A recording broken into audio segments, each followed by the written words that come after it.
Welcome dear students. आज signal and system में हम प्रॉब्लम सॉल्व करेंगे properties of Laplace transform and inverse Laplace transform के ऊपर। हम जो प्रॉब्लम सॉल्व करेंगे वो या तो प्रीवियस ईयर एग्जाम्स में पूछी गई हैं या आने वाले एग्जाम्स के लिए बहुत ज्यादा इंपॉर्टेंट है। बेसिकली इस टॉपिक से आप थ्योरिकल टाइप के या न्यूमेरिकल टाइप के दोनों टाइप के प्रॉब्लम एक्सपेक्ट करते हो, लॉन्ग टाइप के भी, शॉर्ट टाइप के और ऑब्जेक्टिव टाइप के। सो ये topic exam point of view से हमारे लिए बहुत ज्यादा इंपॉर्टेंट है। सो यहां पर सबसे पहले हम थ्योरिकल टाइप के प्रॉब्लम सॉल्व करेंगे, देन न्यूमेरिकल टाइप के। न्यूमेरिकल टाइप के प्रॉब्लम्स में कुछ प्रॉब्लम्स मैं सॉल्व करूंगा, कुछ प्रॉब्लम्स आप भी सॉल्व करेंगे। सो चलिए सबसे पहले थ्योरिकल टाइप के प्रॉब्लम से स्टार्ट करते हैं। सो फर्स्ट प्रॉब्लम है हमारी, describe the properties of Laplace transform. तो देखिए यहां पर जो प्रॉपर्टीज है, हमने बहुत सारी प्रॉपर्टीज पढ़ रखी हैं, ठीक है।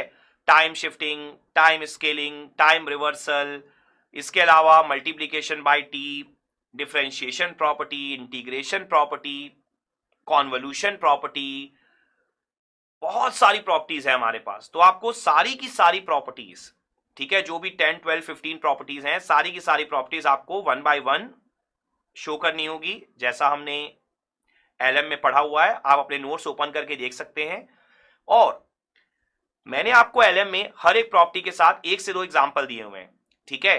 तो अगर लॉन्ग टाइप का क्वेश्चन आता है तो ऑब्वियस सी बात है, आप 12 to 15 प्रॉपर्टीज में हर एक में एग्जांपल देंगे तो बहुत ज्यादा टाइम लग जाएगा। लेकिन जो कुछ इंपॉर्टेंट प्रॉपर्टीज हैं उनमें आप एग्जांपल शो कर दीजिए, एटलीस्ट 4 to 5 प्रॉपर्टीज जिन्हें आप सबसे स्टार्ट में लिखेंगे, उनके साथ आप एग्जांपल शो कर दीजिए।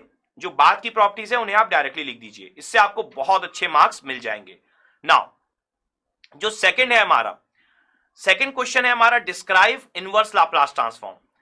तो बेसिकली इनवर्स लाप्लास ट्रांसफॉर्म अगर आपको डिस्क्राइब करना है तो आप इसका फॉर्मूला शो कर दीजिए, साथ ही साथ आप ये दिखा दीजिए कि इसका यूज क्या है। तो इसका यूज क्या है, बेसिकली जब आपको एक्सेस गिवन हो तो आप उससे एक्सटी निकाल सकते हैं। मींस आप बोल सकते हैं फ्रीक्वेंसी डोमेन से टाइम डोमेन में कन्वर्जन के लिए आप यूज करते हैं इनवर्स लाप्लास ट्रांसफॉर्म। इसके साथ साथ जो आप फॉर्मूला लिखेंगे उसका आप एक एग्जांपल भी दिखा दीजिए, इनवर्स लाप्लास ट्रांसफॉर्म आप कैसे कैलकुलेट करते हैं, ठीक है। तो इस तरीके से अगर आप शो करेंगे एग्जांपल के साथ तो आपको बहुत अच्छे मार्क्स मिल जाएंगे। नाउ थ्योरिकल प्रॉब्लम्स के बाद अब हम कुछ न्यूमेरिकल प्रॉब्लम्स भी सॉल्व करते हैं।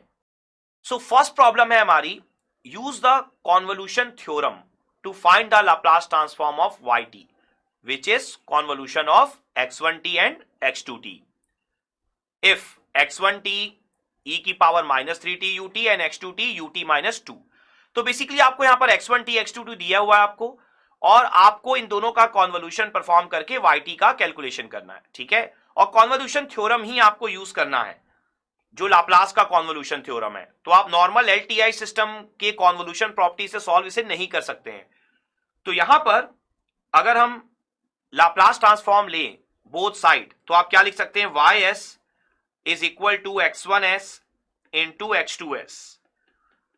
तो आपने यहां पर कॉन्वोल्यूशन थ्योरम लिखा है, ठीक है।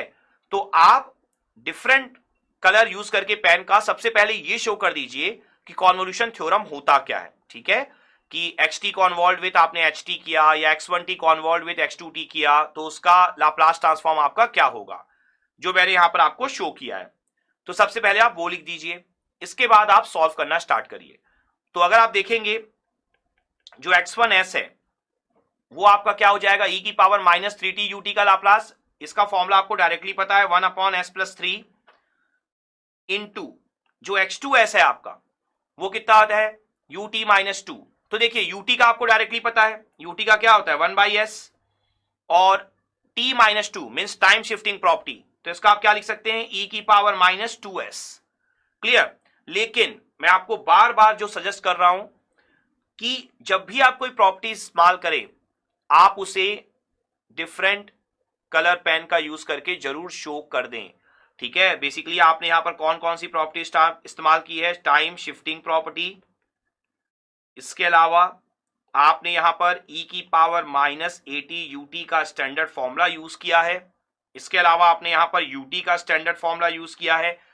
ये सारी चीजें आप इस्तेमाल के साथ साथ ब्रैकेट में साइड में शो करते जाएं, ठीक है, या स्टार्ट में लिख दें फॉर्मूला यूज्ड, इससे आपको बहुत अच्छे मार्क्स मिलेंगे। क्लियर। सो यहां पर आपने ys लिख लिया है, तो ys आपका क्या आ गया, ys आपका आ गया है e की power -2s upon S into S plus 3। तो वाई एस को लिख लेने के बाद अब आपका टारगेट क्या है? यहां पर आपका टारगेट ये है कि आप इसका वाई टी कैलकुलेट करें, क्योंकि अल्टीमेट एम तो आपका एलटीआई सिस्टम का रिस्पॉन्स निकालने का ही है। दैट मीन्स आपका वाई टी निकालने का ही है। तो वाई टी अगर आप निकालना चाहते हैं तो सबसे पहले आपको क्या करना पड़ेगा? यहां पर सबसे पहले यहां पर आपको पार्शियल फ्रैक्शन लेना होगा। तो ई की पावर -2s कॉमन ले लीजिए, और बेसिकली अगर आप s और s प्लस 3 के लिए कॉफिशिएंट कैलकुलेट करते हैं तो आप देखिए, जब आप s की वैल्यू 0 पुट करेंगे रिमेनिंग पार्ट में, ध्यान दीजिएगा e की पावर -2s मैंने कॉमन ले लिया है, तो उसको इंक्लूड मत करिएगा पार्शियल फ्रैक्शन में। तो remaining part means 1 upon s plus 3, तो कितना बचेगा आपका 1/3। नाउ जब आप s की वैल्यू -3 पुट करेंगे remaining part, that means 1/s में, तो कितना बचेगा आपका -1/3। क्लियर? सो ये जो आपने लिखा है वाई एस, अब आपको वाई टी निकालना है। तो वाई टी के लिए देखिए, आपको पता है यहां पर 1/3 तो कांस्टेंट है फर्स्ट टर्म में, ई की पावर -2s अपॉन एस, इसका आपने अभी अभी लिखा है, ये क्या होता है आपका ut -2। Clear? Now again 1/3 constant second term में। अब अगर आप देखेंगे e की power -2s upon s plus 3, तो 1 अपॉन s प्लस 3 का क्या होता है आपका? देखिए आपने अभी अभी लिखा था e की पावर -3t ut का लिखा था आपने, लेकिन यहां पर 1 अपॉन s प्लस 3 नहीं हो रहा है, सिर्फ और सिर्फ आपका यहां पर e की पावर -2s भी है। दैट मीन्स आपका शिफ्टिंग भी हो रहा है, t की जगह क्या होगा t -2 हो जाएगा। तो आप क्या लिखेंगे? आप यहां पर लिखेंगे e की पावर -3t -2 ut -2। क्लियर? सो यहां पर जो आपने प्रॉपर्टी यूज की है, आपने प्रॉपर्टी कौन सी यूज की है? आपने यहां पर प्रॉपर्टी इस्तेमाल करी है e की power -a t -2 ut -2। Means basically आपने टाइम शिफ्टिंग प्रॉपर्टी इस्तेमाल की है इस फॉर्मूले में। तो आप इसे भी साइड में शो कर दीजिए। देखिए, जितना ज्यादा आप प्रॉपर्टीज या फॉर्मुलेस को शो करते जाएंगे उतने अच्छे मार्क्स आपको मिलते चले जाएंगे। ऑल्दो अगर आप डायरेक्ट लिख रहे हैं इसका मतलब आपको आता है, उसमें कोई प्रॉब्लम नहीं है, लेकिन आपको शो करना पड़ेगा सब्जेक्टिव एग्जाम्स में। क्लियर? सो ये आपका निकल जाएगा यहां पर वाई टी।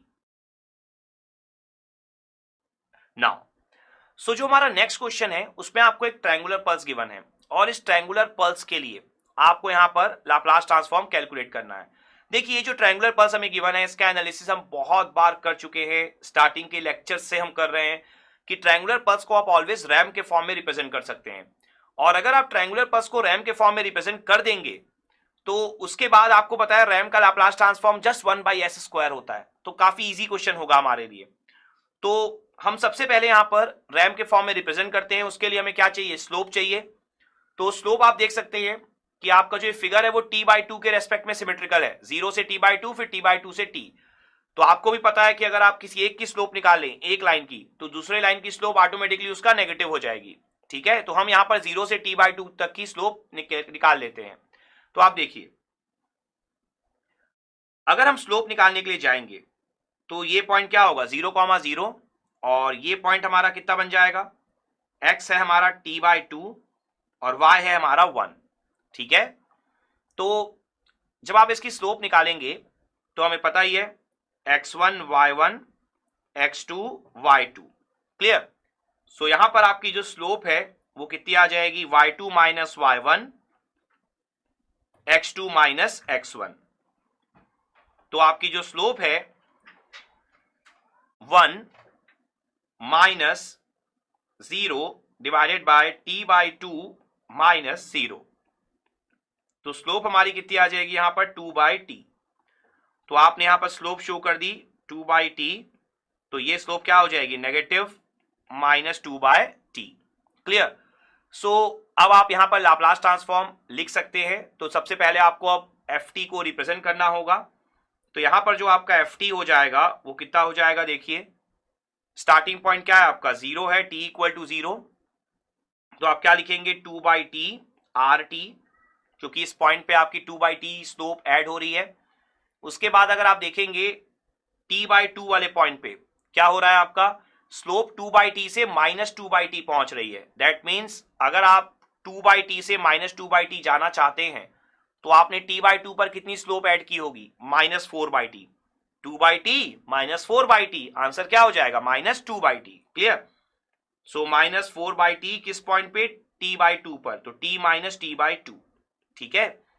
नाउ अगर आप कैपिटल T वाला पॉइंट देखें तो आप देखेंगे स्लोप आपकी 0 हो रही है। प्रीवियस स्लोप क्या थी? -2/t थी, और कैपिटल T वाले पॉइंट के बाद 0, मतलब कितना ऐड किया होगा आपने? +2/t। तो +2/t are t - t। Clear अच्छे से? नाउ अब आपको यहां पर क्या लिखना है? लाप्लास। तो आपको पता है यहां पर एक प्रॉपर्टी यूज होगी, टाइम शिफ्टिंग प्रॉपर्टी। तो आप यहां पर टाइम शिफ्टिंग प्रॉपर्टी को अच्छे से शो कर दीजिए। इसके साथ साथ आपको यहां पर रैंप सिग्नल का जो लाप्लास होता है स्टैंडर्ड, वो आप शो कर दीजिए, और फिर उसके बाद आप आंसर लिख दीजिए। तो यहां पर जो आंसर होगा आपका वो कितना हो जाएगा? Fs। क्लियर? सो यहां पर जब आप आंसर लिखने के लिए जाएंगे तो देखिए 2/t तो कांस्टेंट है, तो RT का क्या होता है? 1/s²। देन 4/t भी कांस्टेंट है, तो ये कितना हो जाएगा आपका? 1/s² e की power, time shifting property, e की power -st0, then 2/t, then again 1/s² RT का, देन e की पावर -st। तो यहां पर ये आपका फाइनल आंसर हो जाएगा। आप चाहें तो यहां से 2/t s² कॉमन ले सकते हैं, तो यहां पे क्या बचेगा आपका? देख सकते हैं आप, फर्स्ट टर्म हो जाएगा 1, देन सेकेंड टर्म में जब आपने 2/t कॉमन लिया है तो 2 बच जाएगा आपका, s² भी बाहर जा चुका है, e की पावर -st/2। सो अगर आप लास्ट टर्म को भी देखेंगे तो 2/t s² कॉमन हो चुका है, तो कितना बचेगा? e की पावर -st। क्लियर? सो इस तरीके से आप यहां पर Fs को लिख सकते हैं। सो ये जो हमने लाप्लास कैलकुलेट किया है, हमने कैसे शो किया है? हमने पहले रैम के फॉर्म में रिप्रेजेंट कर लिया। आपके पास एक और तरीका भी था, आप चाहते तो दोनों अलग अलग कैलकुलेशन कर सकते थे लाइन का। ठीक है, लाइन का इक्वेशन आप निकाल सकते थे दोनों लाइंस के लिए, 0 से t/2 तक लाइन के लिए और t/2 से t वाली लाइन के लिए। स्लोप ऑलरेडी हम निकाल चुके थे, और लाइन वाले इक्वेशन को लिखने के बाद फिर आप इंटीग्रेशन कर सकते थे, जो बेसिक लाप्लास आप कैलकुलेट करते हैं। ठीक है, तो उस तरीके की अप्रोच भी आप यूज कर सकते हैं, डिपेंड करेगा कि लॉन्ग टाइप का क्वेश्चन है कि शॉर्ट टाइप का। ऑल्दो अगर आप सारी प्रॉपर्टीज के साथ ये मेथड भी यूज करते हैं तब भी आपको पूरे पूरे मार्क्स जरूर मिलेंगे। क्लियर? नाउ नेक्स्ट क्वेश्चन में आपको बोला गया है कि कॉन्वोल्यूशन प्रॉपर्टी को आप प्रूफ करिए। ठीक है, कॉन्वोल्यूशन प्रॉपर्टी में पता है क्या होती है? x1t कॉन्वॉल्व विथ x2t, क्या होता है उसका Laplace? x1s into x2s। Clear? सो यहां पर देखिए, अगर मान लीजिए मैं yt लेता हूं, x1t कॉन्वॉल्व विथ x2t। ठीक है, तो यहां पर जो आपका वायस होता है वो क्या होता है? x1s इंटू x2s, यही आपको प्रूफ करना है। तो अगर मुझे वायस निकालना है तो बेसिकली लाप्लास ट्रांसफॉर्म निकालने का जो बेसिक फॉर्मूला होता है वो क्या होता है? -∞ से +∞। ठीक है, yt e की पावर -st dt। तो yt की वैल्यू क्या है? x1t convolve with x2t e की पावर -st dt। क्लियर? सो यहां पर अगर आप देखेंगे ys को, तो ys के अंदर जो xt है एक्चुअल में या yt है वो कॉन्वोल्यूशन के फॉर्म में है। तो हमें तो कॉन्वोल्यूशन का फॉर्मूला भी आता है, बेसिक फॉर्मूला। तो कॉन्वोल्यूशन का बेसिक फॉर्मूला क्या होता है? ये भी आपका इंटीग्रेशन फॉर्म में आप लिखते हैं। कॉन्वोल्यूशन का बेसिक फॉर्मूला ऑलरेडी हम बहुत बार लर्न कर चुके हैं, तो चलिए देखते हैं आपको याद है कि नहीं। तो सपोज करिए कि गौरव ने आंसर दिया है, कॉन्वोल्यूशन का बेसिक फॉर्मूला है -∞ से +∞ x1 tau x2 t - tau d tau. तो क्या ये आंसर सही है? तो अगर आप अपने नोट से मैच करें तो आप देखेंगे कि आंसर बिल्कुल करेक्ट है, कि जो आपका कॉन्वोल्यूशन का फॉर्मूला हमने इस तरीके से पढ़ा था, xt कॉन्वॉल्व विथ ht, तो हमने पढ़ा था x tau h of t minus tau d tau. ठीक है, तो ये आपने कॉन्वोल्यूशन का फॉर्मूला लिख दिया। उसके बाद अगर आप देखेंगे यहां पर आपका बेसिकली है क्या, ब्रैकेट है, और इसके बाद आपका क्या लगा हुआ है, e की power minus s t d t. Now आपका टारगेट वही है कि आपको प्रूव करना है y s is equal to x one s into x two s. तो अब अगर आप देखें वाई एस को, तो यहां पर आपका डबल इंटीग्रेशन हो गया है। तो अब आप क्या कर सकते हैं, चूंकि डबल इंटीग्रेशन है तो टी वाले का टी वाले के साथ करिए, टाउ वाले का टाउ वाले के साथ, तो अरेंज कर दीजिए। तो अगर आप देखेंगे यहां पर तो माइनस इंफिनिटी से प्लस इंफिनिटी, यहां पर x1 टाउ, ठीक है, x1 टाउ में t का कोई टर्म नहीं है, तो इसका तो आपका किसके रेस्पेक्ट में हो जाएगा, इसका आपका हो जाएगा टाउ के रेस्पेक्ट में। क्लियर। इसके अलावा अगर आप देखेंगे कि जो आपका x2t माइनस टाउ है, उसको अगर आप देखेंगे उसमें आपका t का टर्म है, तो इसको आप क्या लिख सकते हैं, x2t माइनस टाउ e की पावर माइनस एस टी और dt, क्योंकि e की पावर माइनस एस टी में भी t का टर्म है। तो यहां पर x1 टाउ डी टाउ, इसका इंटीग्रेशन तो आपको पता है x1s नहीं आएगा। क्लियर ना। तो आपको कुछ और सोचना होगा यहां से। तो यहां पर अगर आप देखेंगे माइनस इंफिनिटी से plus infinity x1 tau D tau, second term से ही कुछ ऐसा आपको मिलना चाहिए जिससे कि आपका लाप्लास का बेसिक फॉर्मूला बन पाए x1 का, जिससे आप x1s लिख पाए। तो अगर आप सेकेंड वाले इंटीग्रेशन को देखेंगे तो x2t माइनस टाउ e की पावर माइनस एस टी है। तो देखिए ये जो हमारा बेसिक लाप्लास का फॉर्मूला होता, अगर x2 का होता तो वो क्या होता, x2t e की power minus s t d T. Clear. तो यहां पर x2t की जगह x2t माइनस टाउ है, तो बेसिकली अगर x2t का लाप्लास x2s है, क्लियर, सो x2t माइनस टाउ का लाप्लास क्या होता है, बेसिकली टाइम शिफ्टिंग प्रॉपर्टी लग जाएगी आपकी। तो आप यहां पर ब्रैकेट में टाइम शिफ्टिंग प्रॉपर्टी शो कर देंगे। तो टाइम शिफ्टिंग जो प्रॉपर्टी हमारी होती है उसके हिसाब से यहां पर आप इसे क्या लिख सकते हैं, इसे आप लिख सकते हैं x2s e की power minus S tau. Clear ना। अगर यहां पर सिर्फ x2t होता, e की पावर माइनस एस टी होता, तो उसका आंसर होता x2s। ये हमारा बेसिक का लाप्लास का बेसिक फॉर्मूला है। नाउ अगर आपका x2t की जगह x2t माइनस टाउ है, दैट मीन्स आपकी सिंपली टाइम शिफ्टिंग प्रॉपर्टी यहां पर एप्लीकेबल हो जाएगी।